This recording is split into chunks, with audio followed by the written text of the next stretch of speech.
আমাদের এই কোশ্চেনটা দেখো, বলেছে একজন বোলার যার বোলিং গড় উইকেট প্রতি 26.4, সে শেষ ম্যাচে 17 রান দিয়ে 6 উইকেট নিয়েছে। এইভাবে তার গড় বলেছে 1.4 কমে যায়। শেষ ম্যাচের আগে তার উইকেটের সংখ্যা কত ছিল?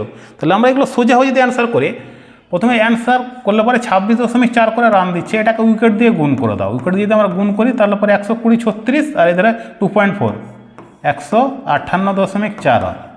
ঠিক আছে, এখান থেকে 17 রান আমরা বিয়োগ করে দেবো। 17 যদি বিয়োগ করে দেয় তাহলে পড়ে থাকছে এখানে 4 আর এখানে 1, এখানে 4 আর এখানে 1। এটা কে বলেছে 1.4 রান কমে যাচ্ছে, তাহলে পরে 1.4টাকে আমরা এখানে লিখবো, দশমিক সেম জায়গায় হটে দাও, 101। শেষ ম্যাচ পর্যন্ত 101 উইকেট নিয়েছে, কিন্তু শেষ ম্যাচের আগে বলেছে তার জন্য 101 থেকে আমরা দেখো 6 উইকেট নিয়েছে, 6 বিয়োগ করবো, 95 অ্যান্সার। শেষ ম্যাচে কত উইকেট তখন 101ই অ্যান্সার হবে। এখানে শেষ ম্যাচে আগে বলেছে তার জন্য 95।